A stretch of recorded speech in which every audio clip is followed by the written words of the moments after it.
오늘 본문은 하나님께서 곧 가나안 땅에 들어가게 될 이스라엘 백성과 언약을 맺는 내용입니다. 이 언약은 모압 땅에서 맺어졌다고 해서 모압 언약이라고 그렇게 부릅니다. 지금 이스라엘 백성들이 가나안, 이제 요단강만 딱 지나가면 가나안 땅에 들어가는 거예요. 근데 그 요단강에 이제 건너가기 직전에 머물렀던 땅이 모압 땅입니다. 우리가 지금 신명기 말씀을 주일마다 보고 있는데 이 신명기 말씀이 모압 땅에 이스라엘 백성이 있을 때 주신, 모세를 통해 주신 말씀이거든요.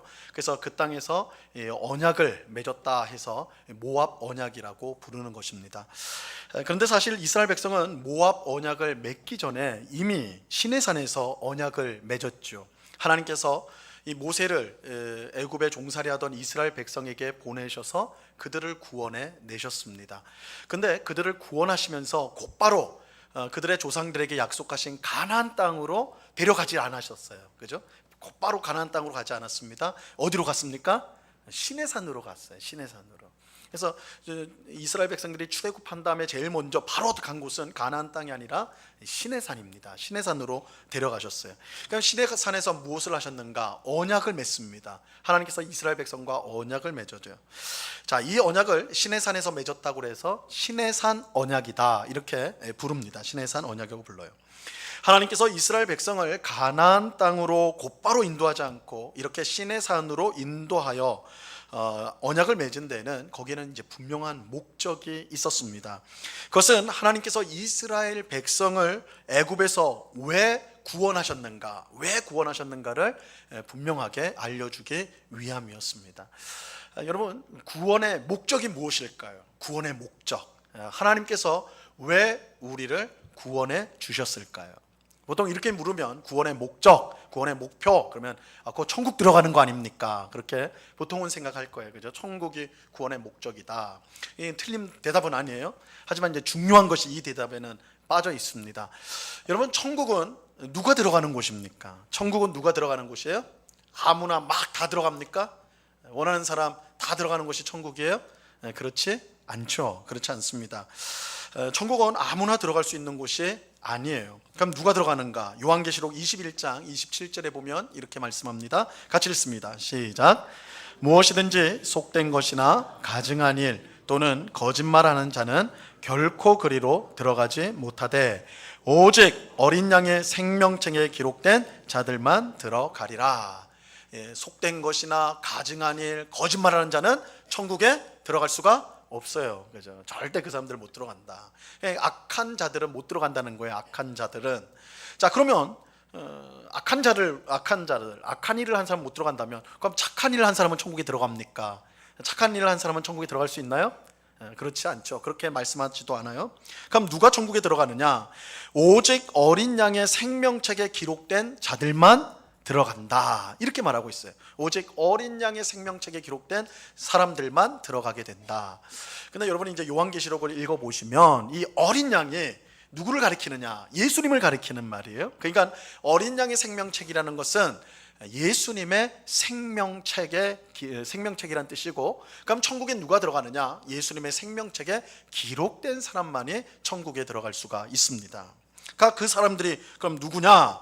쉽게 말하면 예수님을 믿는 사람들이죠. 예수님의 생명책이니까 예수님을 믿는 사람들이에요. 예수님을 믿어서 하나님의 백성, 하나님의 자녀가 된 사람들입니다. 이 사람들이 천국에 들어가는 것입니다. 이렇게 보면 구원은 천국에 들어가는 것에 앞서서 하나님의 백성이 되는 것입니다. 구원의 목적이 뭐냐? 하나님 백성 만드는 거예요. 하나님 백성. 하나님 백성이 아니면 천국에 들어갈 수가 없기 때문에 그래요. 바로 이런 이유로 하나님은 이스라엘 백성을 곧바로 가나안 땅에 데려가지 않고 시내산으로 먼저 인도하셨어요. 거기서 뭘 하셨어요? 언약을 맺었죠. 이 언약의 내용이 뭡니까? 언약 공식이 뭐예요? 나는 너희의 하나님이 되고 너희는 내 백성이 되리라. 이 언약을 통해서 이스라엘 백성을 하나님 백성으로 삼으신 거예요. 하나님 백성. 그래서 가나안 땅은 우리가 이제 그 가나안 땅이 궁극적으로 가리키는 것이 천국이다라고 한다면 하나님께서는 시내산으로 먼저 인도하셔서 그들을 하나님의 백성으로 삼으시고 그 다음 하나님 백성이 들어갈 수 있는 천국 가나안 땅으로 인도해 들이시는 거예요. 그래서 이 구원의 목표가 뭐냐? 하나님 백성 삼는 거예요. 하나님 백성 만드는 것. 그래서 하나님 백성 만드는 것, 이걸 이제 신약적 표현으로 하자면, 신약 성경의 표현으로 하면 예수 믿는 사람으로 만드는 것, 이렇게 말할 수가 있습니다. 이처럼 하나님은 이스라엘 백성을 시내산으로 인도하여 언약을 맺음으로써 그들을 하나님 백성으로 삼으셨고, 그 다음에 그들을 가나안 땅으로 인도하셨습니다. 근데 하나님은 이 시내산 언약을 맺은 후 40년이 지나서 이제 모압 땅에서 다시 한번 언약을 맺고 있어요. 오늘 본문 12절 말씀입니다. 12절 같이 읽습니다. 시작. 내 하나님 여호와의 언약에 참여하며 또 내 하나님 여호와께서 오늘 내게 하시는 맹세에 참여하여. 자, 여기에 보면 언약에 참여한다라는 말이 나오는데, 이 언약을 맺는다라는 뜻이에요. 언약을 맺는다라는 뜻입니다. 하나님께서 시내산에서 뿐만 아니라 지금 모압 땅에서도 이스라엘 백성과 언약을 맺고 있습니다. 하지만 그렇다고 새로운 언약을 맺는 건 아니에요.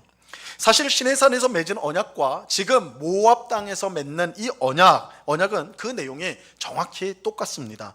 13절, 오늘 본문 13절 말씀입니다. 같이 읽습니다. 시작. 여호와께서 내게 말씀하신 대로 또 내 조상 아브라함과 이삭과 야곱에게 맹세하신 대로 오늘 너를 세워 자기 백성을 삼으시고 그는 친히 내 하나님이 되시려 함이니라. 자, 모압에서 맺은 언약의 내용을 뭐라고 말하고 있어요? 너를 세워 자기 백성으로 삼고 그는 친히 내 하나님이 되시려 함이다. 이 말씀 어디서 많이 들어봤죠? 언약 공식이잖아요. 그죠? 나는 너희의 하나님이 되고 너희는 내 백성이 된다. 이 말이잖아요. 그죠? 이게 내용이 똑같은 거예요. 이것은 하나님께서 시내산에서 이스라엘 백성과 함께 이미 맺은 언약의 내용과 동일한 겁니다. 하나님은 시내산에서 이스라엘 백성과 언약을 맺음으로써 그들을 그들의 하나님과 또한 그들의 신랑과 아버지가 되셨어요. 하나님께서 그들의 하나님, 신랑, 그리고 아버지가 되어주셨어요. 이스라엘 백성은요, 하나님께 대해서 그의 백성, 그의 신부, 그의 자녀, 이게 이제 언약이라고 그랬죠. 그렇게 되었어요. 근데 모압 땅에서 맺은 언약도 정확히 똑같아요. 그 내용이. 이렇게 보면 모압에서 언약을 맺은 것은 더 정확하게 말하면 시내산에서 맺은 언약을 재확인한 것이다 라고 할 수가 있는 것이죠. 그래서 오늘 방금 읽은 13절에서는 언약을 12절에서는 언약에 참여했다, 언약을 맺었다 이렇게 말씀하지만 더 정확하게 말하면 내용이 같기 때문에 언약을 재확인하는 예식을 치룬 것이다 이렇게 할 수가 있는 것이죠. 이처럼 언약을 재확인하는 이유는 분명합니다. 이 시내산에서 언약을 맺을 때는 이스라엘 백성이 출애굽한 직후였어요. 이스라엘 백성이 애굽에서 400년 동안 종살이하다가 출애굽한 직후에 그 언약을 맺었습니다. 그런데 이 모압에서 언약을 맺을 때는 그때로부터 약 40년이 흐른 때예요. 한 세대가 지나버린 거죠. 한 세대가 지나서 시간이 그만큼 흘렀다는 거예요. 더 중요한 것은 이제 이스라엘 백성들이 하나님께서 약속한 가나안 땅에 들어가기 직전이라는 거예요. 들어가기 직전. 그래서 하나님께서 이 모압 땅에서 40년에 맺어진 그 시내산 언약을 다시 한번 확인하는 것은 이제 너희가 가나안 땅에 들어갈 텐데 너희가 나의 백성이요, 너희가 나의 신부요, 너희가 나의 자녀로서 그 땅에서도 변함없이 살아가기를 원한다. 이것을 분명하게 강조하기 위해서 언약을 재확인하였던 것입니다. 자, 우리는 여기서 하나님과 이스라엘 백성이 맺은 이 언약의 이 세 가지 좀 중요한 특징들을 하나씩 살펴보고자 합니다. 자, 첫 번째로 언약을 맺는 하나님과 이스라엘 백성은요, 서로에게 전적으로 헌신해야 한다는 점입니다. 이 사실은 언약을 맺는 과정에서 이제 잘 드러나게 되는데요. 방금 읽었던 12절 말씀을 우리가 다시 한번 읽어보도록 하는데, 이 말씀에는 굉장히 이제 중요한 그리고 좀 독특한 표현이 등장을 합니다. 같이 읽어보겠습니다. 시작. 내 하나님 여호와의 언약에 참여하며 또 내 하나님 여호와께서 오늘 내게 하시는 맹세에 참여하여. 제가 방금 말씀드린 대로 언약에 참여한다는 이 말씀은 언약을 맺는다는 뜻이라고 말씀을 드렸어요. 언약을 맺는다. 그런데 이 말이 이제 히브리 말이니까, 옛날 히브리 사람들이 썼던 말이니까 그 단어를 그냥 직역을 한다. 이제 우리나라 말은 좀 이제 그거를 잘 각색을 한 거예요. 잘 이해하다 의역을 한 겁니다. 그런데 이거를 그냥 문자 그대로 번역을 하면 어떻게 되냐면 언약을 지나간다라는 뜻이 돼요. 여기서 참여한다로 번역이 됐지만 사실은 지나간다에 지나간다. 언약을 지나간다. 근데 언약을 지나간다 하니까 이게 쏙 들어오나요, 머리에? 안 들어오죠. 언약을 어떻게 지나간다는 거야? 언약은 세우는 거고, 언약은 맺는 거고, 뭐 언약은 깨트리는 거고, 뭐 이건 되지만 언약을 지나간다는 건 굉장히 생소한 말이에요. 그래서 우리 한글 성경에는 참여한다는 말로 이렇게 이제 바꾼 것이죠. 근데 사실 이 언약을 지나간다는 말이 우리가 이제 언약을 맺는 과정을 보면 굉장히 좀 어색하지만 사실은 가장 정확한 표현이에요. 언약을 지나간다는 표현이 정확한 표현입니다. 여러분, 현대에 우리가 언약을 맺거나, 이 언약이란 건 계약이라는 말로도 이제 바꿀 수가 있어요. 계약을 맺을 때, 여러분들 쉽게 말해서 이제 여러분 뭐 전세 계약이라든지 집 매매 계약이라든지 이렇게 할 때 요즘에는 계약을 어떻게 맺습니까? 계약서 하죠. 아주 단순하게 말하면 종이 2장, 같은 내용이 들어간 종이 2장을 가지고 각각 사인을 하는 거예요. 그죠? 도장을 찍든지 사인을 하든지 해가지고 똑같은 두 부를 만들고 한 부를 이 계약 당사자들끼리 가지는 거예요. 그죠? 그러면 계약이 성립이 되는 겁니다. 한 번도 안 해보셨어요? 전 딱 한 번 해봐가지고 알아요. 도장을 찍어봤어요, 저도. 도장을 찍으니까 그렇게 하더라고요. 똑같은 종이 가지고, 물론 종이가 한 장은 아니고 뭐 복잡한 거는 몇 장도 되겠지만 어쨌든 동일한 종이 2장, 내용이 똑같은 2장을 가지고 서로 도장을 찍거나 사인을 해가지고 각각 갖는 거예요. 그러면 계약이 성립이 되는 것이죠. 굉장히 간단해요. 사실은 도장이나 사인만 있으면 돼요. 그런데 고대 사회에서 언약을 맺는 것은, 계약을 하는 것은 이것보다 훨씬 복잡하고 좀 큰 일이었습니다. 고대 사회의 언약을 맺는 과정을 잘 보여주는 성경 본문이 있어요. 창세기 15장입니다. 창세기 15장. 거기서 하나님은 아브라함과 언약을 맺으시는데요. 언약을 맺는데 이 언약을 맺기 위해서 하나님께서 아브라함에게 준비를 시키세요. 그래서 언약식을 준비하도록 하는데, 자, 창세기 15장 9절과 10절 말씀입니다. 9절과 10절 말씀 잘 한번 들어보세요. 여호와께서 그에게 이르시되 나를 위하여 3년 된 암소와 3년 된 암염소와 3년 된 순양과 산비둘기와 집비둘기 새끼를 가져올지니라. 아브라함이 그 모든 것을 가져다가 그 중간을 쪼개고 그 쪼갠 것을 마주 대하여 놓고 그 새는 쪼개지 아니하였으며. 자, 하나님께서 이 아브라함과 언약을 이제 맺으려고 하는데 준비물이 있어요. 아브라함에게 너 준비물 가져와 그랬어요. 짐승들인데 3년 된 암소, 소를 가져와야 돼. 3년 된 암염소, 염소를 가져와야 돼. 3년 된 순양을 가져와야 돼. 그 다음에 산비둘기와 집비둘기를 가지고 와야 되는 거예요. 오늘날에는 우리가 종이만 가져오면 되는데 그때는 소, 염소, 양, 비둘기를 가지고 와야 되는 거예요. 딱 가지고 와요. 그럼 그 다음에 어떻게 하는가? 조금 끔찍하지만 반토막을 내요. 소도 반토막을 내고, 염소도 반토막을 내고, 그죠? 그 다음에 순양도 이제 반토막을 내고, 이제 비둘기는 너무 조그매가지고 반토막을 내지 않아요. 그건 이제 아마 찢을 겁니다. 본문에는 그렇게 나오지 않지만 우리가 제사할 때 비둘기는 찢거든요. 양 날개 쪽을 찢어요. 너무 조그마니까 쪼개지 않습니다. 그렇게 이제 하는 거예요. 그 다음에 어떻게 하느냐? 이 반토막 낸 이 짐승의 사체를, 시체죠. 그거를 마주보게 놓아요. 쪼갠 것을 마주 놓게 봅니다. 그러니까 길을 사이에 두고, 뭐 큰 길이 아니라 그 중간에 통로 같은 거죠. 길을 두고 양쪽으로 놓아요. 그래서 소를 반쪽에 내서 하나는 이쪽에, 하나는 이쪽에, 또 염소도 하나는 이쪽에, 하나는 이쪽에, 이렇게 반토막을 내서 양도 이쪽에, 이쪽에 이렇게 놓는 거예요. 이렇게 쫙 그 사이에 길처럼 통로가 있는 것이고 양쪽에 짐승의 사체가 놓이게 되는 겁니다. 자, 그러면 여러분 한번 상상을 해보세요. 그 통로가 어떨까요? 깨끗하고 막 빛나는 길입니까? 어떻게 됐겠어요?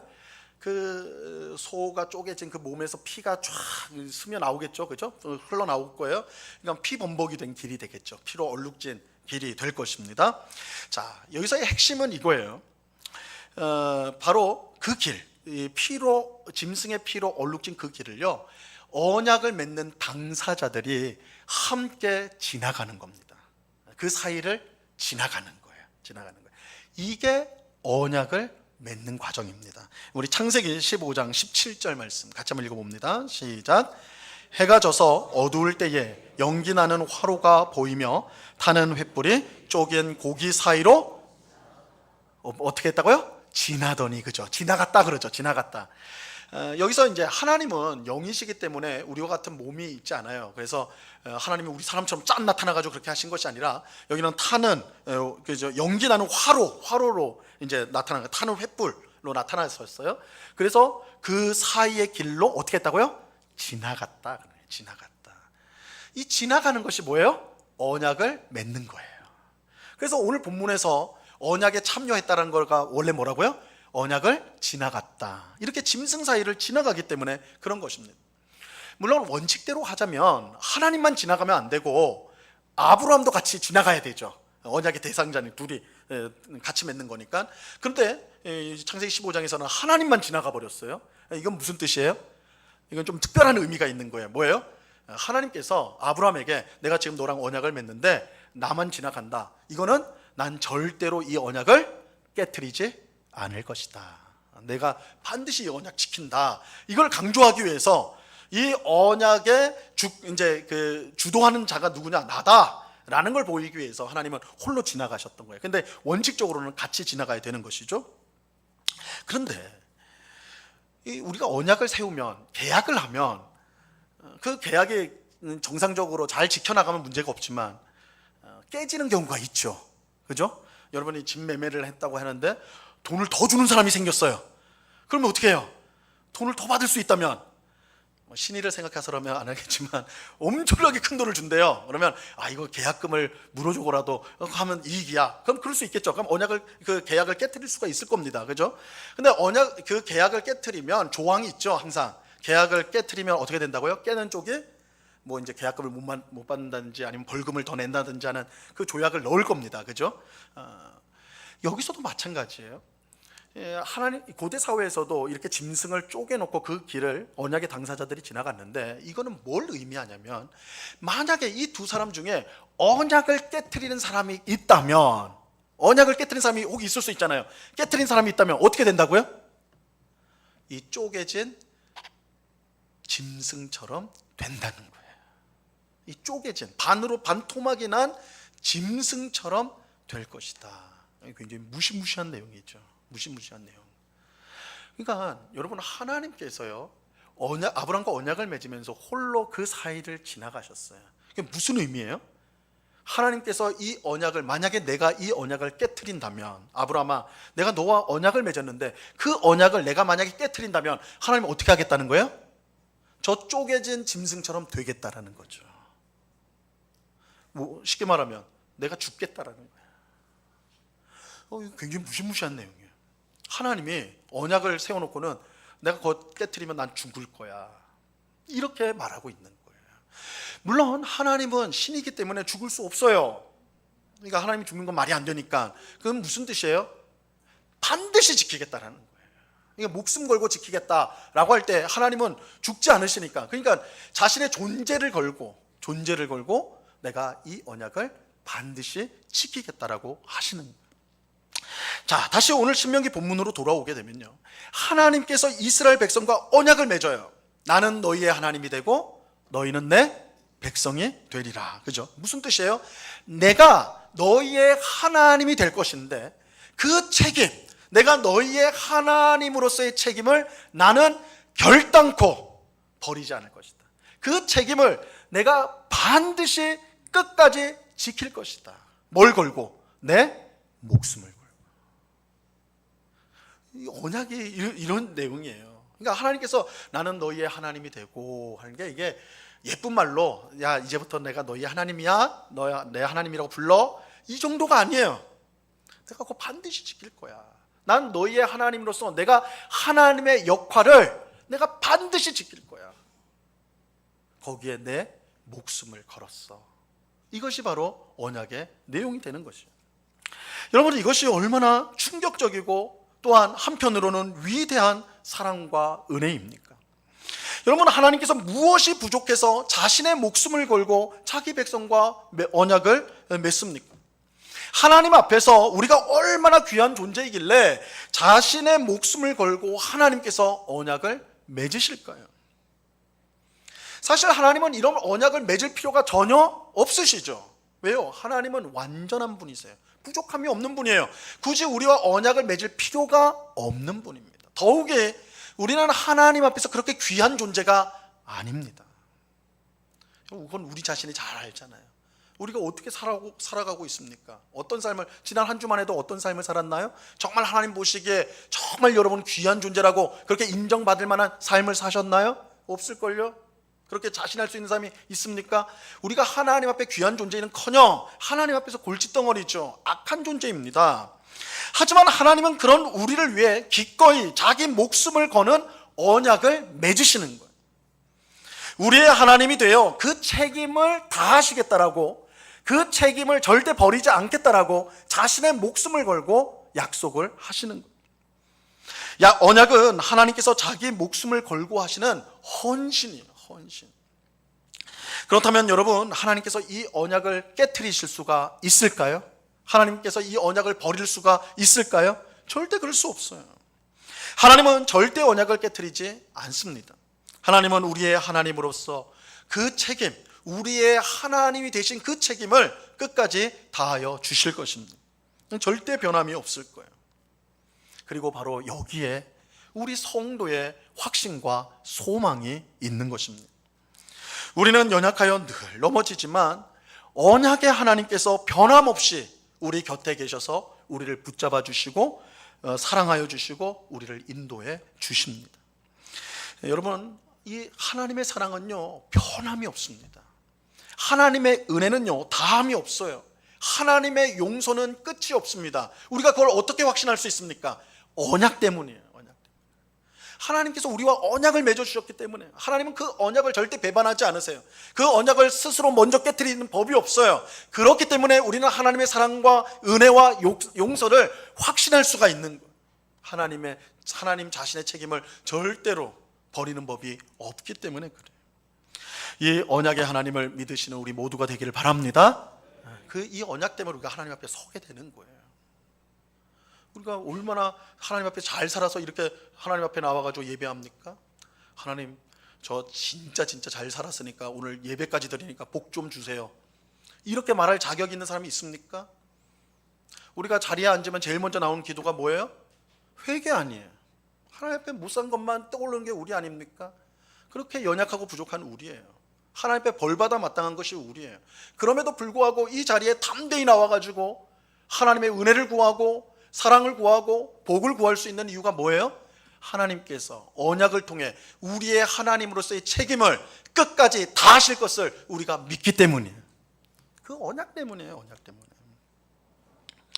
자, 그런데 하나님께서 이처럼 언약을 통해서 목숨을 걸고 우리에게 헌신한다면 우리는 그런 하나님께 어떻게 살아야 마땅할까요? 그런 하나님 앞에서 어떻게 살아야 마땅할까요?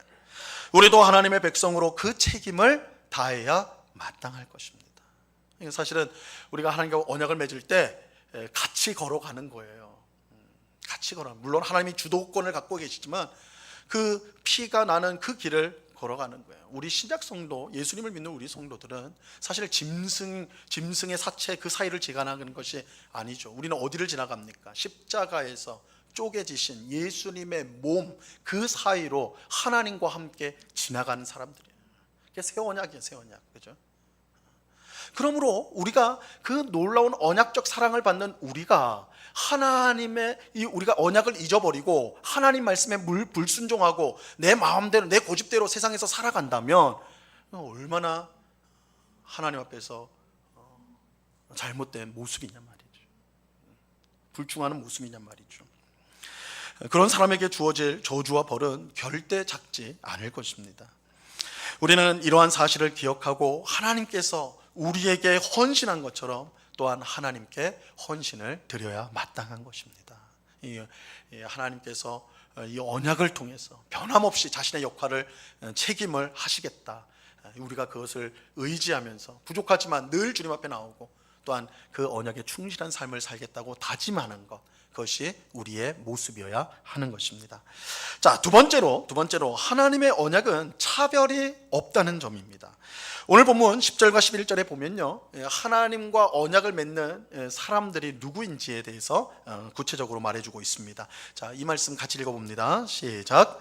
오늘 너희 곧 너희의 수령과 너희의 지파와 너희의 장로들과 너희의 지도자와 이스라엘 모든 남자와 너희의 유아들과 너희의 아내와 및 내 진중에 있는 객과 너를 위하여 나무를 패는 자로부터 물 깃는 자까지 다 너희의 하나님 여호와 앞에 서 있는 것은, 하나님은 이스라엘 백성 중 높은 지위에 있는 사람들, 여기서 이제 수령은 우두머리라는 거죠. 장로들, 지도자들, 그들과 언약을 맺어요. 하나님께서 이처럼 사회 지도층들, 아주 지위가 높은 사람들, 잘 배운 사람들, 대단한 사람들, 이런 사람들과 언약을 맺는다? 그렇죠. 당연하지. 이렇게 생각할 수 있습니다.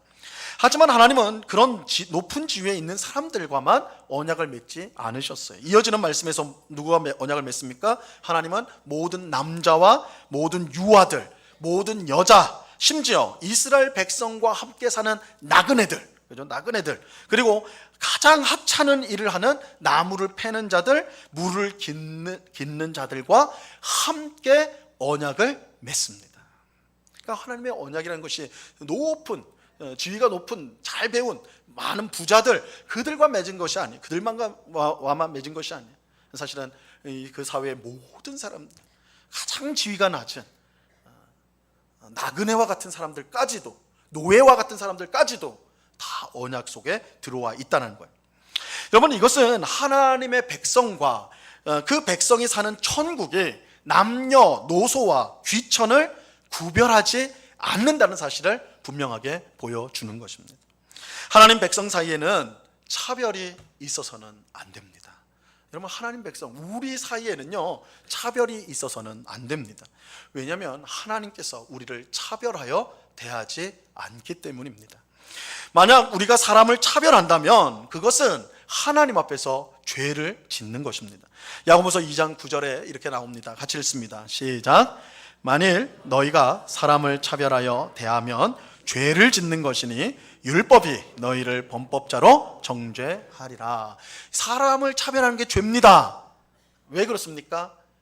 하나님은 우리와 언약을 맺으실 때 차별 없이 언약을 맺으셨기 때문에 그래요. 그러니까 하나님은 우리를 차별하지 않으세요. 그런데 그 차별 없는 은혜를 받은 자, 언약을 맺은 자들이 차별을 한다면 그것은 하나님의 뜻에 명백하게 어긋나는 것이기 때문에 성경은 그것이 죄다라고 아주 강하게 말씀하는 것입니다. 우리가 사는 세상은 조건을 따지고 경쟁을 시켜서 사람을 차별하고 줄을 세우죠. 우리는 이런 세상 속에서 더 좋은 대우를 받기 위해서 더 많은 조건을 충족하고 경쟁에서 어떻게든 이기려고 안간힘을 씁니다. 그렇게 다른 사람보다 뒤처질 것을 항상 불안해하죠. 불안해요. 이 현대인의 가장 큰 정신적 질병이라고 할까요? 두려움이 있어요. 불안이 있어요. 가만히 있어도 불안한 거예요. 왜요? 뒤처지는 것 같아서. 남들은 저렇게 앞으로 쫙 나가는데, 남들은 저렇게 많은 걸 누리는데 나는 그냥 가만히 있으니까 뒤처진다는 느낌을 갖는 거예요. 늘 불안해요. 다른 사람보다 앞서지 못한 것을 실패라고 여기고, 세상은 그렇게 말하죠. 다른 사람보다 앞서지 못하면 실패자라고 하죠. 실패라고 여기고 스스로 불행의 늪에 빠져요. 누구도 그렇게 말하지 않는데 스스로 불행의 늪을 파고 그 속에 들어가는 거예요. 이런 현상은 신앙생활에서도 나타나요. 신앙생활에서도 하나님께 인정을 받고 복을 받기 위해서 다른 성도들보다 더 열심히 신앙생활을 해요. 물론 열심히 신앙생활하는 것은 사실은 그거는 나쁜 건 아니에요. 성경에서도 열심히 하라고 그래요. 성경에서 신앙생활하되 게을르게 해라 이런 말씀 없어요. 다 열심히 하라고 그러죠. 열심을 품고 주를 섬기라, 이게 성경의 말씀이죠. 그러나 하나님은 누구보다 열심히 하라고 말씀하지는 않습니다. 저기 집사님보다 넌 더 열심히 해야 된다, 저기 장로님보다 더 열심히 섬겨야 된다, 이런 말씀하지 않습니다. 비교하지 않아요. 그저 주 앞에서 열심히 하라고 말할 뿐입니다. 그러나 우리가 이 신앙생활에서도 남들보다 비교를 하니까 어떻게 되는 거예요? 내가 남들보다 좀 더 나은 삶을 사는 것 같아요. 그러면 어떻게 생각합니까? 내가 저 사람보다 신앙생활 더 열심히 해서 내가 저 사람보다 낫구나, 자기 의의를 내세워요. 그래서 어떻게 어려움 당한 사람한테 가서 기도하세요 집사님, 기도하면 다 돼요, 이렇게 말하지 않습니까? 나는 기도했더니 됐다는 거예요. 넌 기도 안 하니까 안 된다는 거예요. 이런 마음들이, 그런 모습들이 나오는 거예요. 자기의 의의를 드러내는 거예요. 반대로 내가 남보다 더 못 사는 것은 내가 신앙생활을 게을리하거나 잘못했기 때문이다 라고 생각을 하면서 자책하며 열등감 속에 빠져서 신앙생활을 해요. 그래서 교회 와도 주눅이들로 있고, 누가 조금만 뭐라고 해도 그죠, 막 나는 긁었다 그러죠. 요즘 젊은이들이 긁었다라는 표현을 많이 쓰는 것 같은데, 긁어가지고 막 삐지고 그렇게 되어지는 거예요. 여러분, 하나님은요 우리를 차별하지 않으세요. 우리를 있는 그대로 받으세요. 있는 그대로 받으세요. 우리에게 남들보다 더 열심히 신앙생활해라, 저 사람보다 더 열심히 해야 된다라고 말씀하지 않습니다. 신앙생활은 경쟁이 아니에요. 신앙생활은 하나님이 요구하신 것을 더 많이 이루어가는 경쟁이 아니에요. 하나님은 우리의 조건이나 경쟁에서 우리가 이긴 것, 그거 보지 않으십니다. 중요하게 생각하지 않으세요. 하나님은 우리를 있는 그대로 보십니다. 있는 그대로 보세요. 부족하면 부족한 대로 사랑하여 주십니다. 우리가 이걸 못 받아들여요. 근데 왜냐하면 세상 속에서 그런 걸 못 봤거든. 그걸 경험 못 했거든. 세상에서 못나면 미움받고 무시당하고 경멸당하는. 그래서 그게 교회 안에도 들어오는 거예요. 신앙생활에도 똑같이 적용을 하는 거예요. 내가 하나님 앞에 못나게 굴면 난 벌 받을 것이고, 잘하면 복 받을 것이고. 그게 경쟁이에요. 교회 안에서도 불안해요. 그렇지 않아요. 있는 모습 그대로 사랑하여 주세요. 부족하면 부족한 대로 사랑하세요. 하나님의 사랑을 받지 못할 만큼 부족한 사람은 없어요. 하나님의 은혜를 받지 못할 만큼 못난 사람도 없습니다.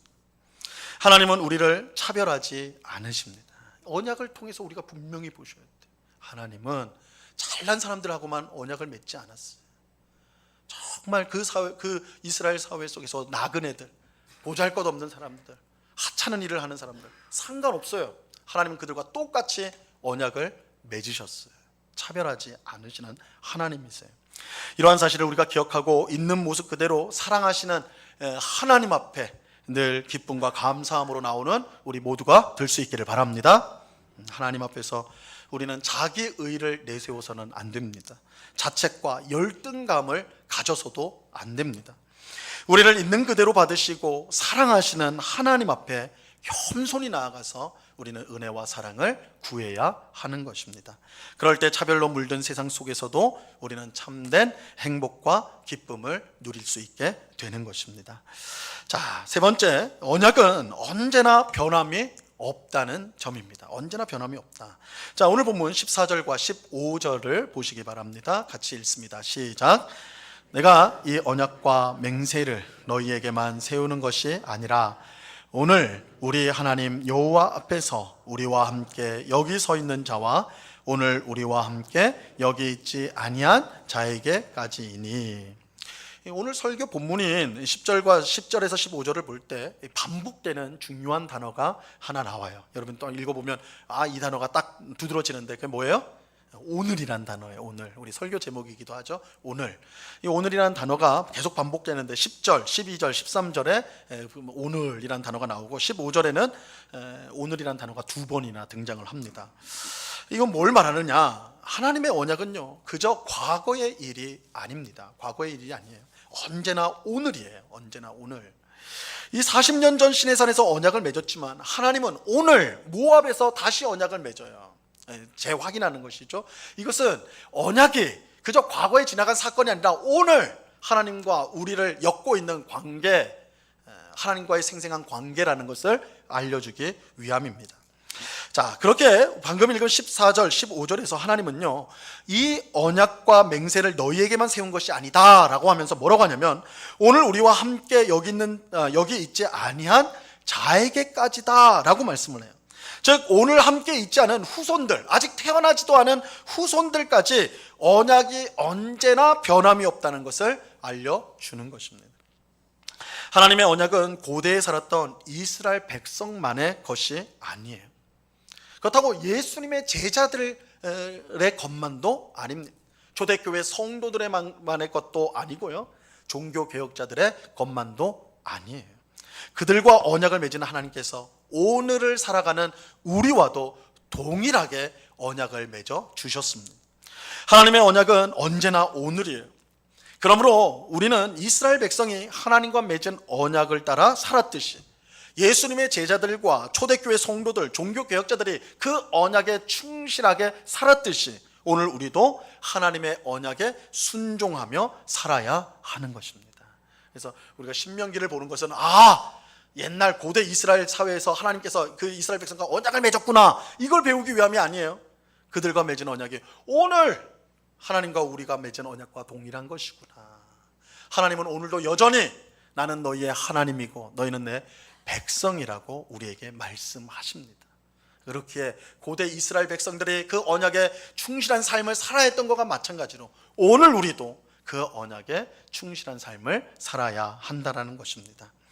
언약이 언제나 오늘이다라는 것, 오늘 본문이 우리에게 분명하게 가르쳐주고 있습니다. 자, 오늘 예배하는 우리가 하나님과 언약을 맺은 언약 백성이라는 사실을 마음에 잘 새기고요, 날마다 하나님 백성답게 살아갈 수 있기를 간절히 바랍니다.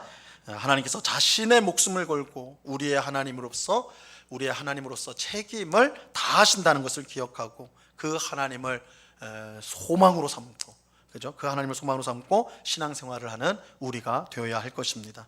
하나님은 차별하지 않고 부족한 우리를 있는 그대로 사랑하여 주십니다. 이러한 사실을 꼭 기억하고 하나님 앞에 우리를 차별하지 않고 있는 그대로 받으시는 하나님 앞에 늘 기쁜 마음으로 달려나가는 우리 모두가 될 수 있기를 바랍니다. 이 은혜가 오늘 예배하는 우리 모두에게 충만히 임하기를 우리 주님의 이름으로 간절히 축원합니다.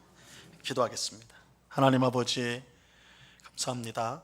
옛 이스라엘 백성과 언약을 맺으셔서 나는 너희의 하나님이 되고 너희는 내 백성이 되리라, 이렇게 언약을 하시고, 자, 하나님께서는 이 언약을 반드시 지키겠다는 것을 보여주심으로 자신의 목숨을 걸고 반드시 지킬 것을 말씀하심으로 이스라엘 백성이 이 언약을 힘입어서 믿음 생활을 하도록 하신 것, 오늘 말씀을 통해 살펴보았습니다. 이 언약이 고대 사회 이스라엘 백성에게 국한된 것이 아니라 오늘 우리에게 주신 언약이요, 우리가 동일한 그 언약을 맺고 살아간다는 것 우리가 분명히 깨닫고, 오늘도 우리의 하나님이신 하나님께서 자신의 책임을 다하실 것을 믿고 우리도 하나님의 백성답게 이 땅을 살아가는 저희들 다 되게 하여 주시옵소서. 비록 우리는 늘 흔들리고 또한 죄에 넘어지고 또한 어리석고 미련하여 하나님을 떠나려고 하는 그런 저희들이지만, 그럼에도 불구하고 하나님은 우리의 하나님으로서 그런 우리를 사랑하시고 용서하시고 다시 이끌어 주신다는 사실을 꼭 깨닫고 하나님만을 의지하며 바라보는 주의 백성들이 다 되도록 주장하여 주시옵소서. 우리를 붙들어 주시고 또한 끝까지 천국에 이르는 그날까지 우리를 지켜주시고 이끄실 주님께 감사와 찬송을 올려드리며 예수 그리스도의 이름으로 기도드리옵나이다. 아멘.